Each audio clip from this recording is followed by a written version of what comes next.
बस्ती दौरे के दौरान यूपी सीएम योगी आदित्यनाथ ने कहा कि वैश्विक महामारी कोविड-19 के खिलाफ प्रभावी लड़ाई जहां समूचा देश एकजुटता का प्रदर्शन कर रहा है, वहीं इस दौरान विपक्ष की भूमिका नकारात्मक रही है। मुख्यमंत्री ने विकास भवन स्थित integrated Covid control command centre का निरीक्षण करने के बाद पत्रकारों से बातचीत में कहा कि विपक्षी पूरी तरह से नकारात्मक भूमिका में है।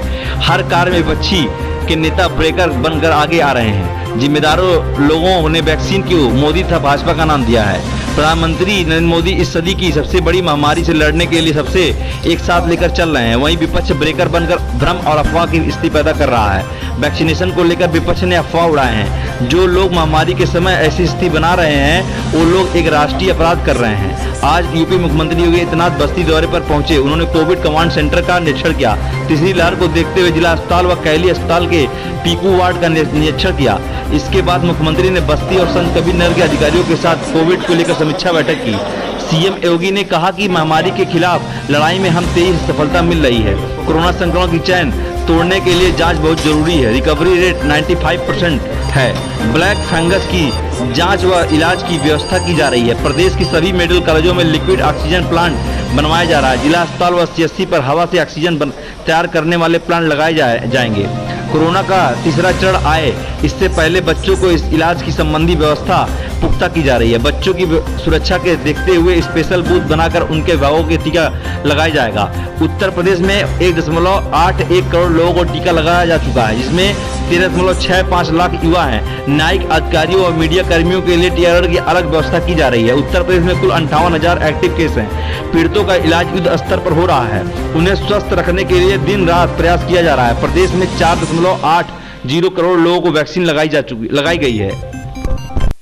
वैक्सीन के लिए कितने लोगों ने आज वैक्सीन लिया? 97। आज ये किसका है? ये महिलाओं का है या पुरुषों का? पुरुषों का।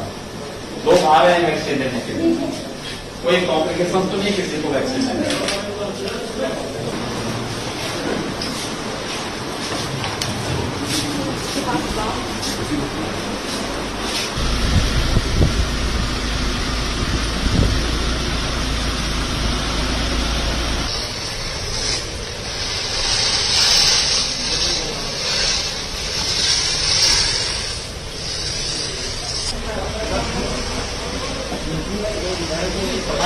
क्या नाम है आपका? कब आप प्रधानमंत्री हैं? शपथ ग्रहण हो गया? बहुत सुंदर। बहुत ज्यादा वोट नहीं ज्यादा वोट कितने लोग हैं निगरानी समिति में? आपको मालूम है शपथ ग्रहण हो गया ना? आपको मालूम है इस पूरी समिति के अध्यक्ष आप हैं इस गांव में?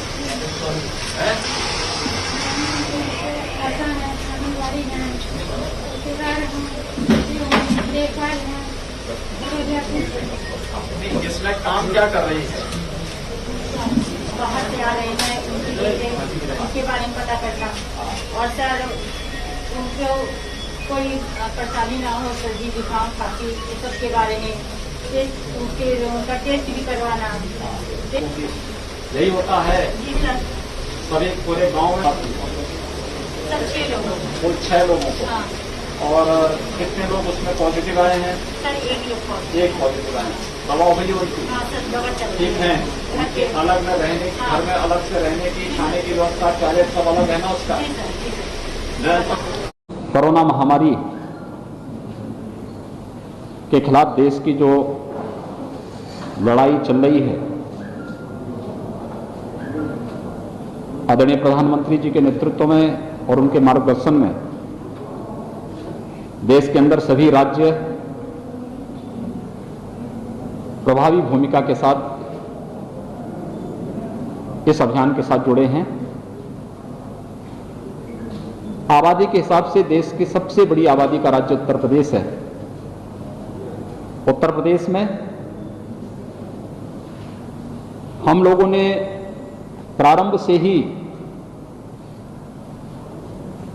ट्रेस, टेस्ट एंड ट्रीट के फॉर्मूले को अंगीकार करते हुए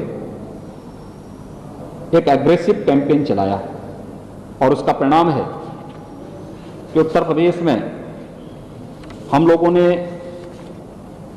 4 करोड़ 80 लाख से अधिक टेस्ट अब तक संपन्न किए हैं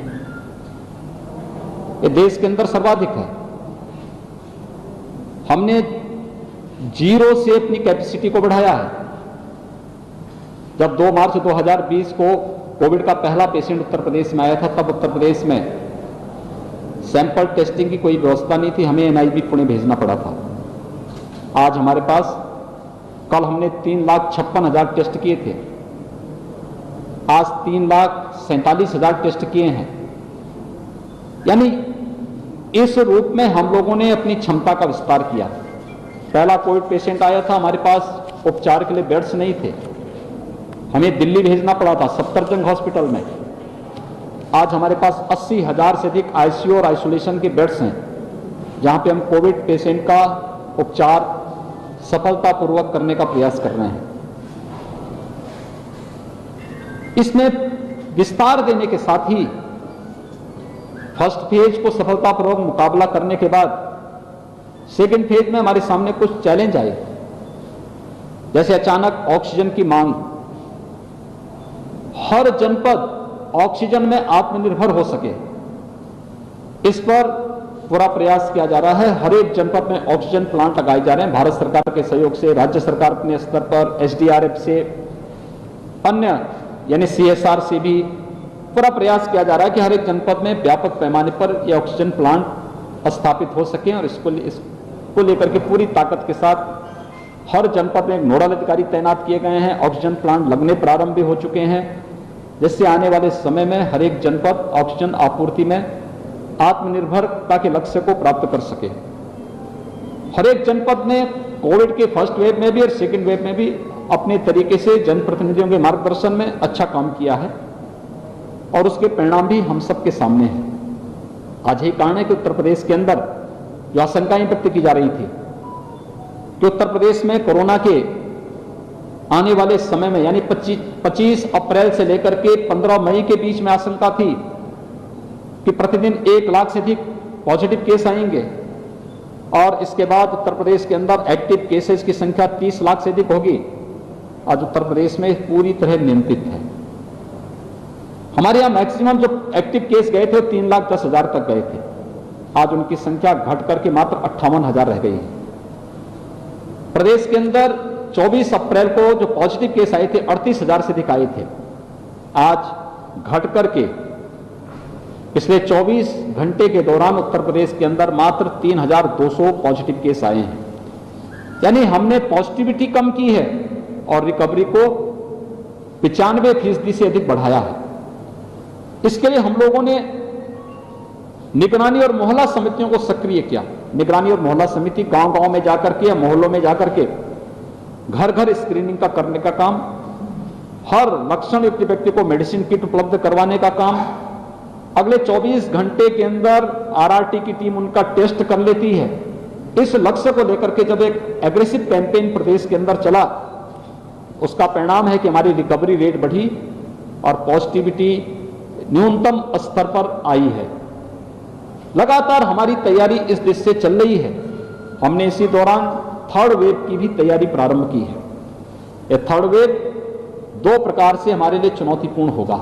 एक तो बच्चों के लिए, जिससे जो आशंका व्यक्त की जा रही है कि बच्चों की दृष्टि से खतरनाक हो सकता है, और दूसरा जो आशंका, दूसरा हमें यहां पर और भी अलर्ट रहना है, क्योंकि इंसेफ्लाइटिस, मलेरिया, डेंगू और तमाम अन्य बीमारियों की दृष्टि से पूर्वी उत्तर प्रदेश का गोरखपुर और बस्ती कमिश्नरी काफी संवेदनशील है। यद्यपि कोरोना के साथ साथ इंसेफ्लाइटिस के लिए लड़ना यह अपने आप में चुनौतीपूर्ण होगा, लेकिन हम लोगों ने इंसेफ्लाइटिस के खिलाफ एक अच्छी लड़ाई यहां पर पिछले 4 वर्षों के दौरान लड़ी है। इंसेफ्लाइटिस से होने वाली मौतों में 95% कमी करने में हमें सफलता प्राप्त हुई है।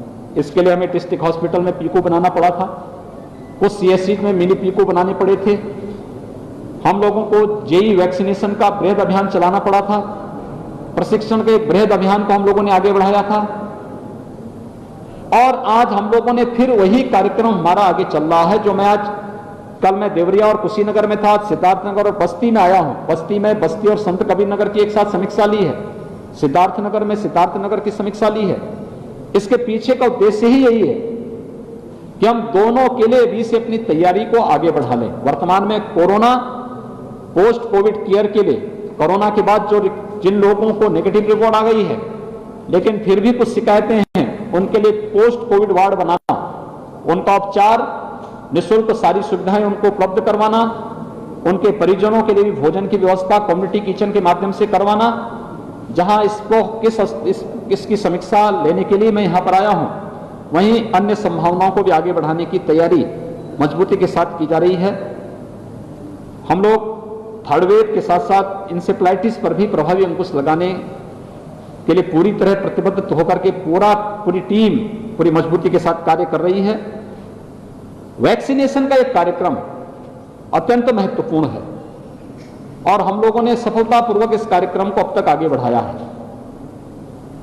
1 जून से हम लोग प्रदेश के सभी 75 जनपदों में 18 वर्ष से लेकर के 44 वर्ष की उम्र के लोगों को, उन सभी युवाओं को वैक्सीन देने जा रहे हैं। उसमें हमने कुछ प्राथमिकताएं भी तय की हैं, जैसे अभिभावक स्पेशल बूथ, 12 वर्ष से छोटी उम्र के जितने भी बच्चे होंगे उनके अभिभावकों को चिन्हित करके उनको वैक्सीन लगाया जा सके, इसको एक प्राथमिकता के आधार पर लिया जा रहा है। न्यायिक अधिकारियों के लिए अलग से बूथ बन सके, जहां उनका निवास स्थल है उसके आसपास कहीं बन सके, इसको प्राथमिकता के आधार पर करने का प्रयास किया जा रहा है। इसके अलावा मीडिया के लिए अलग से बूथ बने, उनके परिवार के लोग उससे लाभान्वित हो सकें, इसके लिए एक अलग से प्रयास करने का प्रयास हो रहा है। और सरकारी कर्मचारियों के लिए भी एक व्यवस्था बनाने का प्रयास किया जा रहा है। कोरोना के खिलाफ जो देश की लड़ाई है, यह भारत के 135 करोड़ लोगों को बचाने का अभियान है। हम लोग आभारी हैं आदरणीय प्रधानमंत्री जी के, जिन्होंने 2 स्वदेशी वैक्सीन इस देश को समय पे दिए हैं, क्योंकि किसी वायरस के खिलाफ 1 साल से पहले वैक्सीन आना ये पहली बार हुआ है। इससे पहले किसी भी, आपने देखा होगा डेंगू के खिलाफ अब तक कोई वैक्सीन नहीं आ पाया। अन्य जो बीमारियां उनके खिलाफ एक्यूट इंसेफ्लाइटिस सिंड्रोम का कोई अब तक वैक्सीन नहीं आ पाया। लेकिन नेतृत्व, लीडरशिप जब काम करती तो उसके परिणाम भी सामने आते हैं। और भारत अकेला देश है जिसने 2 वैक्सीन एक साथ लॉन्च की। यह वैक्सीन प्रमुखता के आधार पर हम लोग हर जगह उपलब्ध करवाने का प्रयास कर रहे हैं। आने वाले समय में हमारा प्रयास है कि गांव के कॉमन सर्विस सेंटर को इसका केंद्र बिंदु बनाएं और कॉमन सर्विस सेंटर में ही गांव के लोगों का, जरूरतमंद लोगों का रजिस्ट्रेशन करवा करके उनको वैक्सीन उपलब्ध करवा दें। आप सबसे मेरी अपील है, हम इस महामारी से सभी लोग किसी न किसी रूप में प्रभावित हैं। इस बृहद अभियान के खिलाफ हम सबको एकजुट होकर के आम नागरिक को भी जागरूक करना पड़ेगा। जैसे कोविड प्रोटोकॉल का पूरा पालन, हाई रिस्क कैटेगरी के लोग बाहर न निकलें, 60 साल से ऊपर के लोग, 10 वर्ष से छोटी उम्र के लोग, बच्चे, गर्भवती महिलाएं, कमजोर इम्यूनिटी के लोग या एक से अधिक बीमारियों से ग्रसित कोई भी व्यक्ति अगर अपना जितना बचाव कर सकता है करें। अन्य लोगों को बाहर निकलना ही है आवश्यक कार्य से, तो वे मास्क और 2 गज की दूरी का पालन अगर कर सकें तो कोविड से बचने के लिए उत्तम उपाय है। दूसरा, टेस्ट से लोग भागे ना।